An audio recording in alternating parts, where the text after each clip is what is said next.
Welcome to this explainer. Okay, today we're diving into a fascinating and, let's be totally honest here, slightly terrifying topic: our hidden, monstrous selves. You know the deal, right? We all walk around presenting this super polished, civilized version of ourselves to the world. But lurking just beneath the surface? Yeah, there's a completely different entity down there. I am so thrilled you're here because by the end of this explainer, we're going to shine a giant spotlight on this darker side of human psychology. And we're relying entirely on the brilliant insights of Carl Jung to do it. So get ready, because we are about to uncover exactly what happens when your psychological defenses just completely break down. So why do you become a monster under pressure? It's a genuine mystery, isn't it? I mean, you probably consider yourself a highly rational, entirely decent person. You handle your daily life with grace. But then, suddenly, you're pushed to the absolute brink and, snap, a totally different person grabs the wheel. Where on earth does that typically composed person go? And why do they just vanish, instantly replaced by someone in a completely primitive, reactive state? Okay, let's dive into this. We're looking at a pretty stark contrast here. On one hand, you've got the rational, decent you. This is your everyday identity, right? The one you've spent literally years cultivating. But then, there's the loud, reactive, primitive you. This explosive version just erupts entirely without warning when your stress levels peak. And the crazy thing is, the shift from one to the other isn't some gradual fade. No, it's an absolute hijacking. Moving into part 1, the monster under pressure. See, this inner monster requires two very specific conditions to actually appear. You either have to be utterly exhausted or completely cornered. Think about it. You don't just snap at a loved one over an unwashed coffee mug on a relaxing Sunday afternoon, right? No way. The beast waits. It strikes specifically when you are completely and utterly drained of your mental resources or when you feel backed into a corner with absolutely no way out. That is exactly when it's unleashed. Which brings us to Section 2, Jung's 8 psychological types. To cure all this chaos, well, we really need a map. Carl Jung identified exactly 8 psychological types to categorize how we interact with the world around us. We're talking about whether we rely on hard logic, deep feelings, or pure intuition.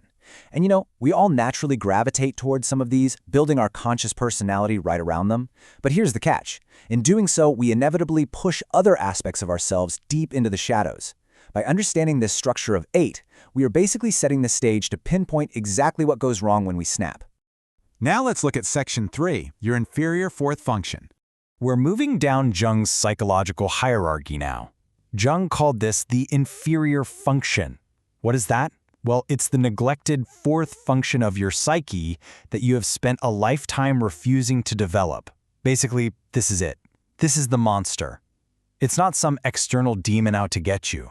It's a neglected, underdeveloped part of your very own mind. Because you've ignored it your whole life, it's remained completely immature and primitive. So when your dominant, everyday traits are totally exhausted, yeah, this primitive function violently takes control. And this brilliantly illustrates what Jung describes as the ultimate ambush point for the psyche. Because it remains hidden from your everyday use, it is completely starved of development. And because it's starved, well, it waits in the dark. It waits, and then it erupts the exact moment your defenses are down, completely hijacking your behavior. It's literally an ambush from within. So how do we handle this? Let's get into Section 4, surviving the shadow portal. This brings us to the concept of the shadow portal, that exact fleeting moment when the beast just spills out into reality. As Jungian theory warns us, this isn't a lapse in judgment. It is your inferior function taking control. And I really want to reframe the guilt you might feel after a meltdown here. When you scream, or when you react poorly, it is not simply a bad mood or some minor mistake you can just brush off. Not at all. It is a total psychological takeover by a neglected part of yourself. Recognizing this, it shifts the blame from a simple oops to a real demand for deep internal accountability. Which leads us straight into Section 5, Taming and Integrating. We've stared the monster right in the face, and now it's time to pivot to the solution. Let's break it down. Step 1. Recognize your shadow portal opening up when you're exhausted or cornered. Step 2. Stop letting it sabotage your life by catching yourself right in that heated moment. And finally, Step 3. Use it for genuine integration. So the crucial point is, mere awareness just isn't enough. You must actively translate that awareness into psychological integration by finally acknowledging and listening to that neglected part of yourself. From here, you essentially have a choice between two paths. You can either continue letting it sabotage your life, or you can use those intense moments for genuine integration. Look, taming the monster isn't about destroying it. I mean, you literally can't destroy a piece of your own psyche. That's impossible.